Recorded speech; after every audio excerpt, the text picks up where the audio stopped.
നമസ്കാരം. CPM എന്ന പാർട്ടിയുടെ ഒരു സമ്മേളന കാലം ആരംഭിക്കുന്നു. ബ്രാഞ്ച് തല സമ്മേളനം ആരംഭിച്ചു കഴിഞ്ഞു എന്ന് പറയുന്നത് ഈ മാസം തന്നെ പല ബ്രാഞ്ചുകളുടെയും സമ്മേളനം ആരംഭിക്കുന്നു. CPMൽ പിണറായി യുഗം അവസാനിക്കുകയാണോ?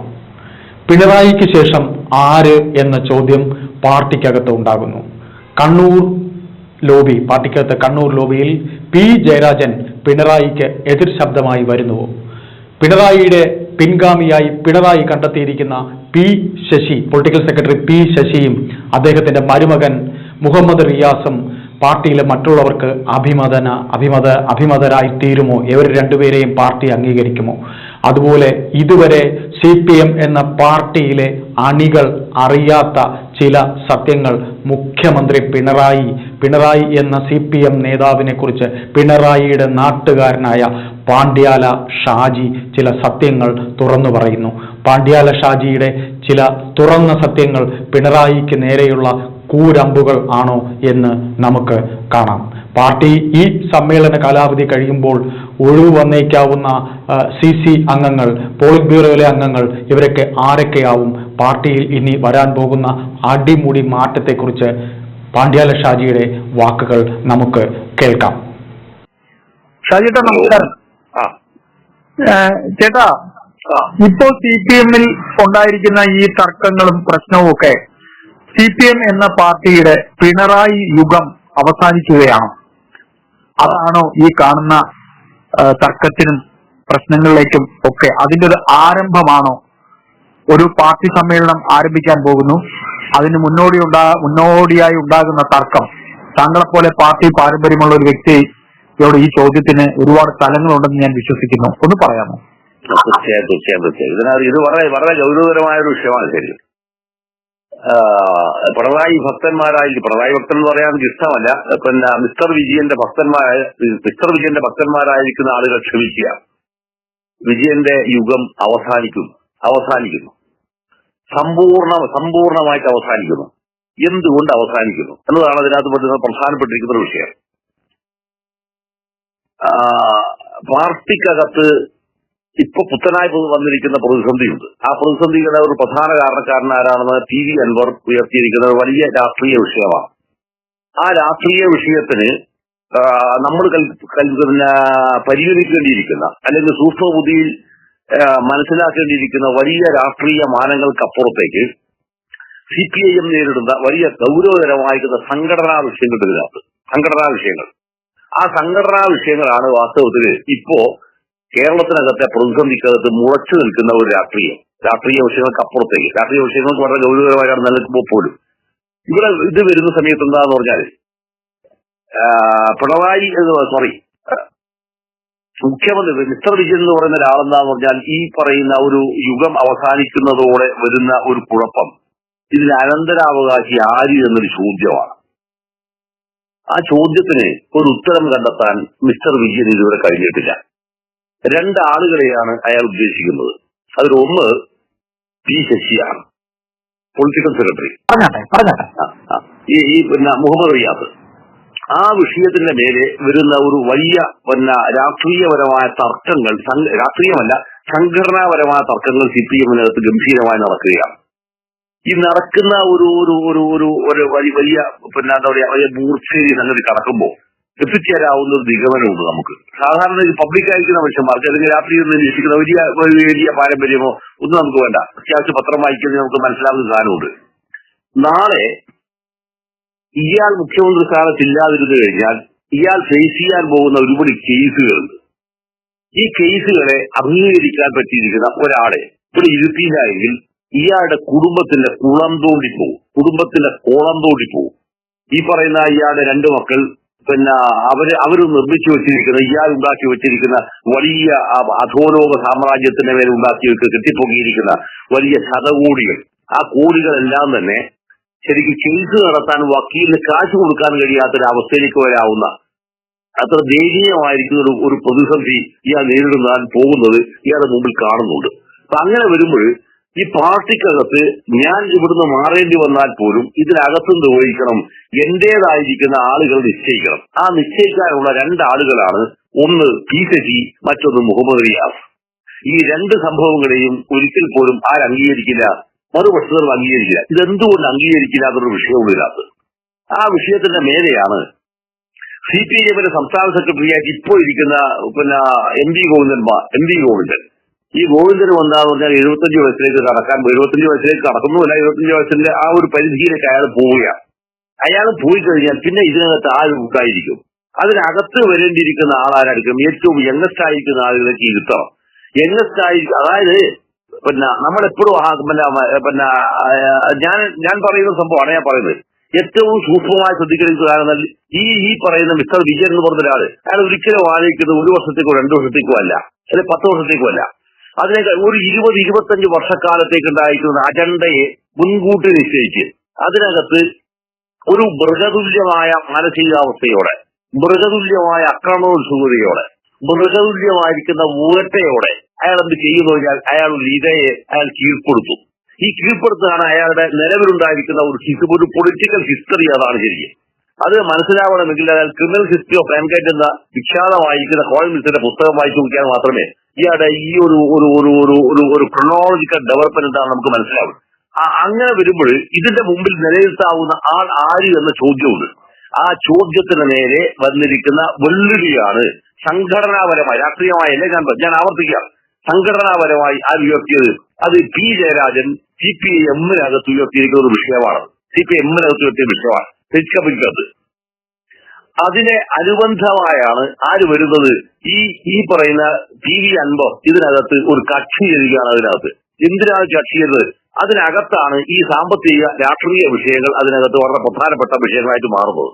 അപ്പൊ അതുകൊണ്ട് തന്നെ ഒരു കാര്യം വളരെ സൂക്ഷ്മമായി നമുക്ക് നിരീക്ഷിക്കാൻ കഴിയുന്ന ഒന്ന്, CPIM-നകത്ത് നേരിടുന്ന വിഷയം എപ്പോഴും എന്താണ് ഭൂപടമ തർക്കത്തിന്റെയോ മറ്റു രാഷ്ട്രീയ വിഷയങ്ങളോ അല്ല, മറിച്ച് വളരെ കൃത്യമായിരിക്കുന്ന ഒരു പിന്തുടർച്ചാവകാശത്തിന്റെ രാഷ്ട്രീയ വിഷയമാണ്. ഈ പിന്തുടർച്ചാവകാശ രാഷ്ട്രീയ വിഷയത്തെ ആര് നിർണയിക്കുന്നു, നിശ്ചയിക്കുന്നു? അത് ഞാൻ നിശ്ചയിക്കുമെന്ന് പറയാവുന്ന ഈ പറയുന്ന മിസ്റ്റർ വിജയന്റെ അധികാരമോഹത്തിന് മേലെ വരുന്ന ഒരു വലിയ ഒരു എതിർപ്പ്, വിയോജിപ്പുകൾ. ആ വിയോജിപ്പ് ഇതിനകത്ത് വരുന്ന മറ്റൊരു പ്രധാനപ്പെട്ട വിഷയം എന്താ പറഞ്ഞാല്, CPIM-ന്റെ ഇപ്പോഴത്തെ, അതായത് EP ജയരാജനെ ഇവരെല്ലാവരും കൂടി ചേർന്ന് കോംപ്രമൈസ് ചെയ്ത് മാറ്റിക്കഴിഞ്ഞപ്പോ വന്നിരിക്കുന്ന ആളാണ് TP രാമകൃഷ്ണൻ. ഈ TP രാമകൃഷ്ണനും പ്രായത്തിന്റെ കണക്കിൽ ഈ പറയുന്ന 75 വയസ്സിലേക്ക് മൂപ്പറും കടക്കും. ഇയാൾ കടന്നു കഴിഞ്ഞാൽ പിന്നെ ഇയാളെ പ്രൊട്ടക്ട് ചെയ്യാൻ ആരുണ്ട് എന്നൊരു വളരെ ഗൗരവമായ ചോദ്യം ഇയാളെ, അതായത് ഒരു ഏകാധിപതിയായിരിക്കുന്ന ഒരാളുടെ മനസ്സിൽ എപ്പോഴും ഒന്നും അറിയാം. ഒന്ന് ഭയമാണ് ഏറ്റവും പ്രധാനമതിനകത്ത്. 2 വിഹ്വലതകളാണ്. പിന്നെ വരുന്നത് ഉത്കണ്ഠയാണ്. ഈ വിഹ്വലത, ഭയം, ഉത്കണ്ഠ ഇതിങ്ങനെ വന്ന് മനുഷ്യന്റെ മതിഭ്രമം പിടിപെട്ടിരിക്കുന്ന ഒരു അവസ്ഥയിൽ നിന്ന് വരാവുന്ന വിഭ്രാന്തമായ അവസ്ഥയാണ് ഇയാളെ കൊണ്ട് ഈ പറയുന്ന അക്രമോത്സുകമായ മുഴുവൻ സംഭവങ്ങളിൽ. അതിനകത്ത് ഞാൻ ഒരു സംഘടനാപരമായിരിക്കുന്ന മറ്റു ഉദാഹരണങ്ങൾ ഞാൻ കാണിക്കാം. ബംഗാളിൽ നിന്നുള്ള ഏറ്റവും പ്രധാനപ്പെട്ടിരിക്കുന്ന ഒരു പാർട്ടിക്കാരനായിരിക്കുന്ന ഒരു സഖാവുണ്ട്. ആ സഖാവിന്റെ പ്രായം ഏതാണ്ട് ഒരു 75 വയസ്സാവാൻ പോകുന്ന കേട്ടപ്പോ അദ്ദേഹം പറഞ്ഞെന്താ പറഞ്ഞാല്, ഞാൻ ഈ അടുത്ത സമ്മേളനത്തിൽ ഉണ്ടാവില്ല എന്നല്ല, പ്രായം കൊണ്ട് എനിക്ക് ഉണ്ടാവില്ല, അതുകൊണ്ട് ഞാൻ ഈ സമ്മേളനത്തിൽ നിന്ന് ഒഴിവാകുന്നു പറഞ്ഞു. അദ്ദേഹത്തിന്റെ പേരെന്താന്ന് പറഞ്ഞാൽ മൃദുല. ഈ മൃദുല ഈ ഒരു അഭിപ്രായം പറഞ്ഞപ്പോ ആ അഭിപ്രായത്തെ വളരെ എന്താ പറയാ സന്തോഷത്തോടെ സ്വീകരിച്ച ഒരാളാണ് ഇപ്പോഴത്തെ പാർട്ടി CPIM-ന്റെ ജനറൽ സെക്രട്ടറി ആയിട്ടുള്ള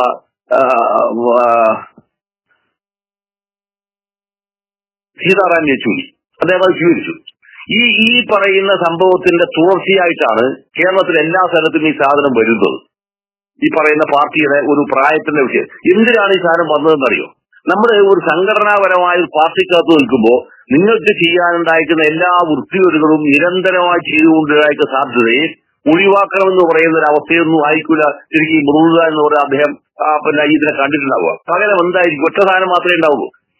എനിക്ക് പ്രായമായിരിക്കുമോ, എനിക്ക് ഈ പാർട്ടിയെ കൊണ്ടുനടക്കാൻ കഴിയില്ല, അതുകൊണ്ട് ഞാൻ ഈ പാർട്ടിയിൽ നിന്ന് പ്രവർത്തിക്കുന്ന അർത്ഥമില്ല, അതുകൊണ്ട് ഞാൻ മാറി നിൽക്കാമെന്ന് പറയുന്നത്. പക്ഷേ ഇവിടെ ഈ പ്രായമെന്ന സംഭവത്തെ കേരളത്തിൽ ഈ പറയുന്ന മിസ്റ്റർ എന്തിനാണ് പലരെയും വെട്ടിവീഴ്ത്താനാണ്. ഈ വെട്ടിവീഴ്ത്താൻ ഉപയോഗിച്ചിരിക്കുന്ന പ്രായം എന്ന് പറയുന്ന ബാരിയർ, അഥവാ എന്താ പറയാ ഒരു വിലങ്ങ്, ആ വിരകം നയിച്ച് അത് ഇയാൾക്ക് തന്നെ കുരിശായി തീരുന്നൊരവസ്ഥ വരും. ഇത് വന്നിരിക്കുന്ന സമ്മേളനത്തിനകത്ത് ഇപ്പൊ നടക്കുന്ന സമ്മേളനത്തിനകത്ത് ഇയാൾ എന്തായിരിക്കാം ചിലപ്പോ ഇയാളുടെ അധികാരത്തിന്റെ മേലെ പിന്നെ കീഴടങ്ങിയിട്ട് ചിലപ്പോ ഇയാൾ എന്ത് ചെയ്തേക്കാം, പോളിപൂർവ്വനകത്ത് ഒരു ക്ഷണിതാവാക്കി ഇരുത്തിയ ഒരു ഉപകാരവും ഇല്ലാത്ത ഒരു സാധനമാക്കി മാത്രം സെൻട്രൽ കമ്മിറ്റിയാണ് നിർത്തിയേക്കാം. പക്ഷേ അധികാരം എന്ന് പറയുന്ന സംഭവം കൈയൊഴിയുമ്പോ ഭ്രാന്തനായി പോകുന്ന അങ്ങേയറ്റത്തൊരു ഭീരുവിന്റെ ഒരു ആക്രാന്തങ്ങളുണ്ട്. മരിക്കാൻ പോകുന്ന ഒരാൾ ആക്രാന്തങ്ങളുണ്ടാവും. ആത്മഹത്യ ചെയ്യാൻ പോകുന്ന ആളുകളുടെ ആക്രാന്തത്തിന്റെ ഭാഗമായിട്ടായിരിക്കും പലപ്പോഴും എന്ത് വരികയെന്ന് പറഞ്ഞാൽ ഈ കാലിന്റെ 2 തുടയുടെ ഭാഗത്തുമായി അവരോട് മാന്തി പോകും. മാന്തുക എന്ന് പറഞ്ഞാല് എങ്ങനെയാണ് മറ്റ് പിന്നെ സ്ഥലത്തിനകത്ത് പറയാനറിയില്ല. അത് നഖം കൊണ്ട് മാന്തി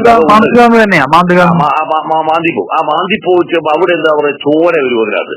അത് മരിക്കുക എന്നവർ സംഭവം ബോധപൂർവമല്ല, നിവൃത്തിയോടുകൂടി ചെയ്യാവുന്ന ഒരു അക്രമോത്സുകമായ സംഭവത്തിന് അതോടൊപ്പം തന്നെ ഇജാക്കുലേഷൻ നിങ്ങൾക്ക് സംഭവിക്കും. ഈ ഇജാക്കുലേഷൻ സംഭവിക്കുന്ന രീതിയിൽ വരാവുന്ന ഒരു പിന്നെ മറ്റൊരർത്ഥത്തിൽ പറയാവുന്ന ഒരു ഋതുർവേദം. ഈ ഋതുർവേദമാണ് വാസ്തവത്തിൽ ഇങ്ങനെ വരാവുന്ന വളരെ ഭ്രാന്തമായിരിക്കുന്ന ഒരു ഉന്മാദത്തിലാണ് വാസ്തവത്തിൽ ഈ മനുഷ്യൻ ഇപ്പോഴുള്ളത്. അപ്പൊ അങ്ങനെ വരുന്ന ഒരു ചിത്രത്തിന്റെ മുകളിൽ നിന്നുകൊണ്ടാണ് ഈ സംഘടനാപരമായിരിക്കുന്ന ഈ വിഷയത്തെ നമ്മൾ കാണേണ്ടത്. പിന്നെ മറ്റൊരു വിഷയം എന്താണെന്ന് പറഞ്ഞാൽ ഇപ്പൊ പിന്നെ പാർട്ടി അഖിലേന്ത്യാ ജനറൽ സെക്രട്ടറി ആയിട്ടുള്ള യേച്ചൂരിക്കും പ്രായം ഇതുപോലെ തന്നെ കടക്കുക. ഇതിങ്ങനെ കടക്കുന്ന ഘട്ടത്തിൽ വരുമ്പോൾ CPM-ന്റെ സെൻട്രൽ കമ്മിറ്റിക്ക് വരേണ്ട ആളുകൾ എണ്ണം നിങ്ങൾ എടുത്തു നോക്കുക. കേരളത്തിലെ സെൻട്രൽ കമ്മിറ്റിയിൽ ഒരുപടി ആളുകൾ ഒഴിവാകും. എല്ലാ ആൾക്കാരും ഒഴിവാകും. MAVU അടക്കം ഉൾപ്പെടെ ആൾക്കാർ പുറത്തായി കഴിഞ്ഞാൽ ഇതിനകത്ത് വരേണ്ടത് ആരാണ്? ഇത് ഏറ്റവും പ്രധാനമായിട്ട് ഇദ്ദേഹം പരിഹരിക്കുന്ന ഒരാളാണ്. അത് ഒന്ന് ഇദ്ദേഹത്തിന്റെ മകളുടെ ഭർത്താവായിരിക്കുന്ന ഈ മുഹമ്മദ് റിയാസ് എന്ന് പറഞ്ഞ വിദ്വാനാണ്. ബാക്കി വരുന്നത് പിന്നെ നമ്മുടെ പി രാജീവൻ, ഇങ്ങനെ ഈ മനോഭാവൻ, ഇങ്ങനെ വരുന്ന കുറെ കക്ഷികളുണ്ടാവും. എം സ്വരാജ് ഈ സെക്രട്ടേറിയറ്റിനകത്ത് ഇപ്പോൾ ഉണ്ടായിരിക്കുന്ന ആളുകളെ മുഴുവൻ തന്നെ സെൻട്രൽ കമ്മിറ്റികൾ ഇതെല്ലാം തന്നെ ഇയാളെ ഒരു സേഫ് സോണിലേക്ക് ഏറ്റുവെക്കാനുള്ള സംഭവത്തിന്റെ ഭാഗമാണ്. ഇങ്ങനെ വരാനുള്ള ചിത്രത്തെ ഇവർക്ക് നിർമ്മിക്കാൻ കഴിയുമോ എന്നുള്ളതാണ് ഇവരുടെ മുമ്പിലുണ്ടായിരിക്കുന്ന ഏറ്റവും ഗൗരവകരമായി ഇദ്ദേഹത്തിന് മുമ്പിൽ വന്നിരിക്കുന്ന ഒരു ചോദ്യം. ഇതോടൊപ്പം തന്നെ വരുന്ന ഒരു ചോദ്യത്തിന്റെ ഇതിന് സ്വാഭാവികമായിട്ട് ഒരു മറുഭാഗം ഉണ്ടാവുമല്ലോ. പാർട്ടി സമ്മേളനങ്ങൾക്കകത്ത് നടക്കുന്ന ചർച്ച വന്നാൽ അവിടെയാണ് ഇതിന്റെ ക്ലൈമാക്സ് കിടക്കുന്നത്. ചർച്ച വന്നാൽ ഈ ചർച്ച ഇയാൾ ആഗ്രഹിക്കുന്ന മുഴുവൻ സംഭവങ്ങളും മുഴുവൻ പൊളിയും. ഈ പൊളിയുമ്പോ ഇയാൾ എന്ത് ചെയ്യുമെന്നൊരു ചോദ്യമുണ്ട്. അതാണ് വാസ്തവത്തിൽ ഇയാൾ നേരിടുന്ന ഏറ്റവും വലിയ പ്രതിസന്ധി. ശരിക്കും ഈ പ്രതിസന്ധിയിൽ വിജയിക്കുന്നത് ആരായിരിക്കും? വിജയിക്കുന്നത് ഈ പറയുന്ന പി ജയരാജൻ ഉൾപ്പെടെയുള്ള ആളുകൾ നടത്തുന്ന പുതിയൊരു ഓപ്പറേഷൻ ഉണ്ട്. ഈ ഓപ്പറേഷനാണ് വാസ്തവത്തിൽ CPM-നകത്ത് നാളെ താൽക്കാലികമായി വിജയിക്കുമെന്ന് ഒരിക്കലും പറയാൻ കഴിയില്ല.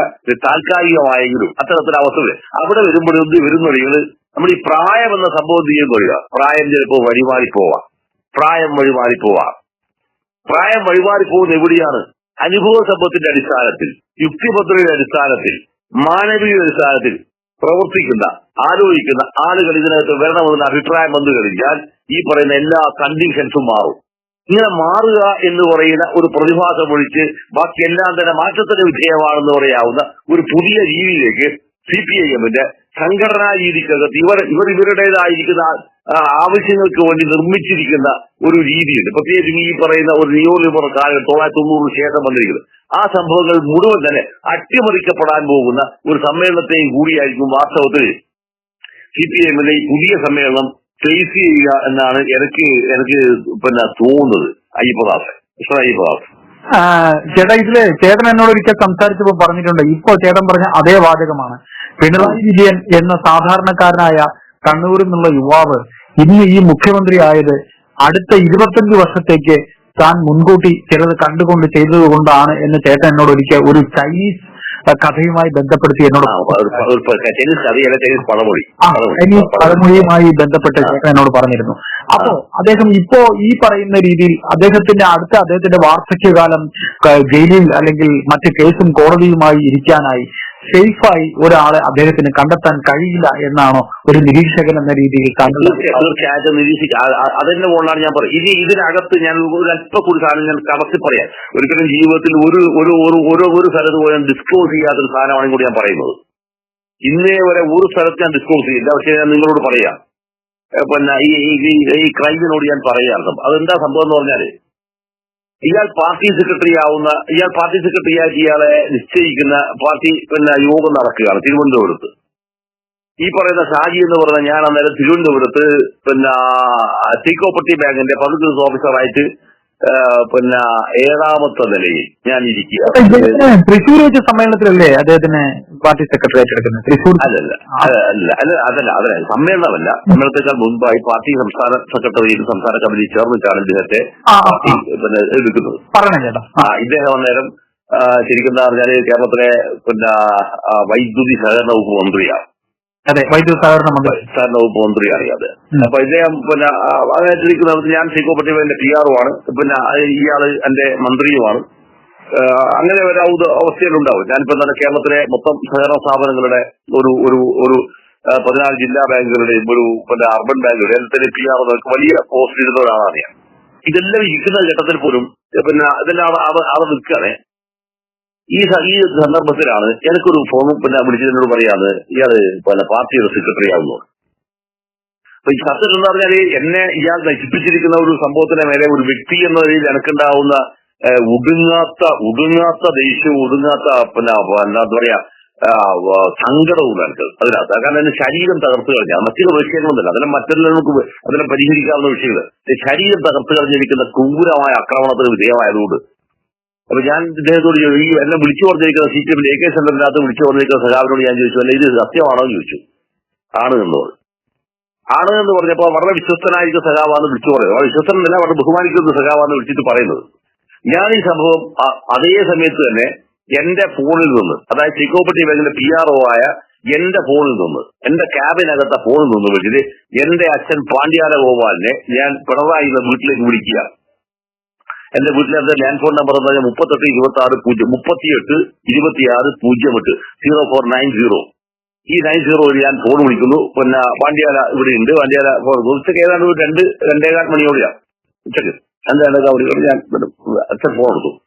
എന്താ ബാബു തന്നെ വിളിക്കുന്നത്. നാട്ടിലെല്ലാവർക്കും തന്നെ ബാബുന്ന് മാത്രമേ, ഷാജിയിൽ ഇപ്പൊ പുതിയ തലവർക്ക് മാത്രമേ അതിന്റെ പേര് ബാബു എന്നാണ്. പാണ്ഡ്യാലോട് ചോദിച്ചു, എന്താടാ ബാബു എന്ന് ചോദിച്ചു. ഞാൻ പറഞ്ഞു, ഇയാളിങ്ങനെ പാർട്ടി സെക്രട്ടറി ആവാൻ പോവുകയാണ് എന്ന് പറഞ്ഞു. അപ്പൊ അച്ഛൻ എന്നോട് അത്ഭുതപ്പെട്ട് ചോദിച്ചൊരു ചോദ്യമുണ്ട്. നീ എന്നാ പറയുന്നത് ചോദിച്ചു. ഞാൻ പറഞ്ഞു, അയാൾ പാർട്ടി സെക്രട്ടറി ആവാൻ പോകുന്നു എന്നാണ് എന്നോട് AK സെന്ററിൽ നിന്ന് വിളിച്ചിട്ട് പറഞ്ഞതെന്ന് പറഞ്ഞു. എന്റെ അച്ഛൻ, അതായത് കമ്മ്യൂണിസ്റ്റ് പാർട്ടി ഉണ്ടാക്കുന്നതിനകത്ത് ഏറ്റവും നിർണായക, വെറും സംഘാടകനല്ല പാണ്ഡ്യാലയുടെ മുഖ്യ സംഘാടകനല്ല, വെറും സംഘാടകനല്ല, മുഖ്യ സംഘാടകൻ. ഈ മുഖ്യ സംഘാടകനാക്കുന്ന പാണ്ഡ്യാല ഞെട്ടി എന്നോട് ചോദിച്ചൊരു ചോദ്യമുണ്ട്. എടാ നീ പറയുന്നത് ഉള്ളതാണോ എന്നാണ് എന്നോട് ചോദിച്ച ചോദ്യം. ഞാൻ പറഞ്ഞു, ഇങ്ങനെയാണ് എന്നോട് പറഞ്ഞത്. പക്ഷെ എന്നോട് പറയാ, നീ ഒന്നുകൂടി വിളിച്ച് ചോദിച്ചാട്ടെ ചോദിച്ചു. ഞാൻ എന്ത് ചെയ്യാന്ന് പറഞ്ഞാൽ ആ ഫോൺ കട്ട് ചെയ്തു. പിന്നെ ഞാൻ വീണ്ടും വിളിച്ചു ചോദിക്കാം AK സെന്ററിലേക്ക് ഞാൻ വിളിച്ചത് അതിന് ഏറ്റവും പ്രധാനപ്പെട്ട ഈ പാർട്ടിയുടെ അഖിലേന്ത്യാ ജനറൽ സെക്രട്ടറി ആയിട്ടുള്ള ഒരാളുടെ ഒറ്റയാളിനെ ഉള്ളൂ. അദ്ദേഹത്തിന്റെ PA വിളിച്ചിട്ടാണ് ഞാൻ ചോദിക്കുന്നത്. അദ്ദേഹവുമായി ഞാൻ വ്യക്തിപരമായ ബന്ധമുണ്ട്. അദ്ദേഹത്തെ വിളിച്ച് ഞാൻ ചോദിക്കുകയാണ്, ഇങ്ങനെ ഇയാള് പാർട്ടി സെക്രട്ടറി ആവുന്നു എന്ന് പറയുന്നത് വസ്തുതയാണോ എന്ന് ചോദിച്ചു. അപ്പൊ അദ്ദേഹം പറഞ്ഞാൽ മറുപടി എന്ന് പറഞ്ഞാൽ മാഷോട് വിളിച്ചിട്ട് പറഞ്ഞു, വൈകുന്നേരം 4 മണിക്ക് വാർത്താ സമ്മേളനം ഉണ്ടാവും. അപ്പൊ മാഷോട് ഒന്ന് TV ഓൺ ചെയ്യാൻ പറഞ്ഞത്. എന്റെ വീട്ടിൽ TV വരുന്ന കാര്യം എന്റെ അനിയത്തിക്ക് MBR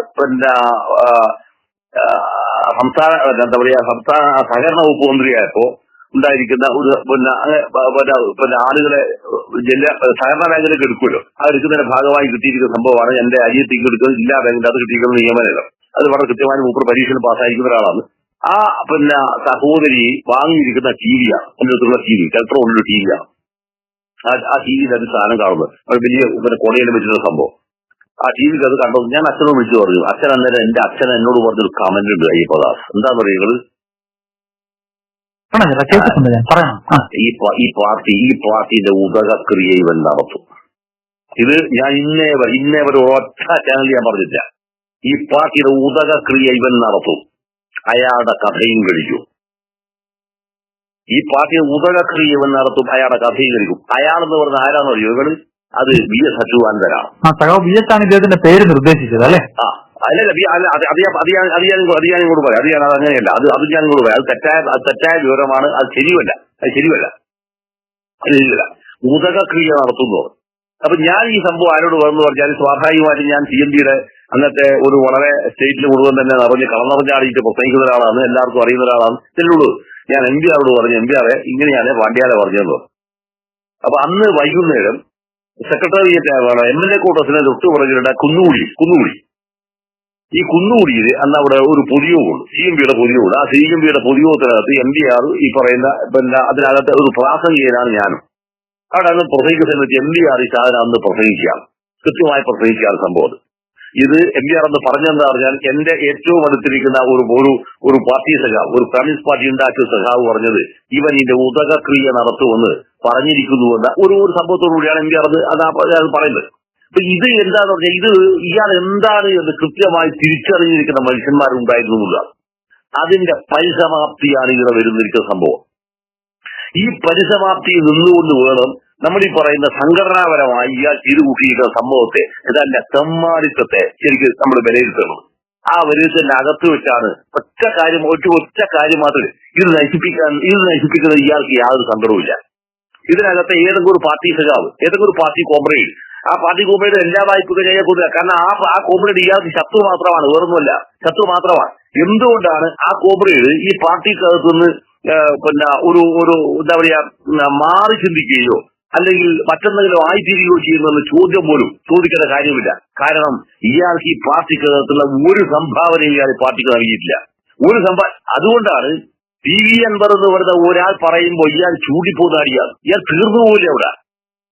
അല്ലെങ്കിൽ ഇദ്ദേഹത്തെ ഇത്രയും വലിയ ഒരു ഉസിരും തീവ്രതയും ഉള്ള ഒരാളാണെങ്കിൽ ഞാൻ തിരിച്ചു വരുന്ന ഒരു സിമ്പിളായ ചോദ്യമാണ്, ഈ പറയുന്ന CPM നൽകിയിരിക്കുന്ന ഏറ്റവും ഭീകരമായിരിക്കുന്ന ആക്രമണത്തെ എതിരാൽ ഇല്ലെങ്കിൽ ഈ PV അൻവർ എന്ന് പറഞ്ഞ കേരളത്തിലെ തെരുവിലൂടെ ഇവർ നടക്കാനുള്ള സ്വാതന്ത്ര്യം ഈ പാർട്ടി നൽകുമോ? എന്റെ ക്വസ്റ്റ്യനാണ് ഈ സാരത്. അപ്പൊ ഈ പാർട്ടി നൽകുമോ? CPM എന്ന് പറഞ്ഞ പാർട്ടിയെ മാത്രമല്ല, ഈ പറയുന്ന മുഖ്യമന്ത്രി എന്ന് പറഞ്ഞാൽ ഇതുപോലെ ആധിപത്യത്തെ പരസ്യമായി വെല്ലുവിളിച്ചു എന്ന് മാത്രമല്ല, ഈ ഒരു വാക്കൊക്കെ കൊള്ളില്ല എന്ന് പറഞ്ഞിരിക്കുന്ന ഒരാളാണ് അയാൾ. അതിന് മെമ്പറിക്ക് മറ്റൊരു സാധനം പറഞ്ഞു, എന്തെന്ന് ഇയാൾ എന്റെ പ്രതിസ്ഥാനീയനാണെന്ന് പറഞ്ഞ ബടായിയൽ വിട്ടു, അത് വേറെ വിഷയമാണ്. പക്ഷെ ആന്തരികമായ പറഞ്ഞെന്താണ്, നിങ്ങൾ വാക്കുകളിൽ നിന്നെ ഞാൻ നെഞ്ചു നേരെ വിരൽ ചൂണ്ടി നിന്നെ ഞാൻ വെല്ലുവിളിച്ചിരിക്കുന്ന പറഞ്ഞ് ഈ പറഞ്ഞിരിക്കുന്ന PV അൻവറിന് നേരെ ഒരാക്ഷൻ എടുക്കാൻ കഴിയാതിരിക്കുന്ന ഇത്ര ഭീരവും ഇത്ര ദുർബലും ഇത്ര പരിഹാസ്യനുമായിരിക്കുന്ന ഒരാൾക്ക് അയാൾ സത്യത്തിൽ എന്താണ് അയാൾ? അതല്ലായിരുന്നെങ്കിൽ അയാൾ എന്ത് ചെയ്യണം? അയാൾ ഈ PV അൻവറിനെ ആക്രമിക്കേണ്ട അയാൾ ചെയ്തേ. പറഞ്ഞ ഒരു കാര്യം ശരിയാണ്, 6 ലക്ഷത്തിലധികം പാർട്ടി അംഗങ്ങളുള്ള CPM എന്ന് പറയുന്ന ഒരു പാർട്ടിയുടെ തലപ്പത്തിരിക്കുന്ന മുഖ്യമന്ത്രിയെയാണ് അയാൾ വെല്ലുവിളിച്ചത്, അല്ലെ?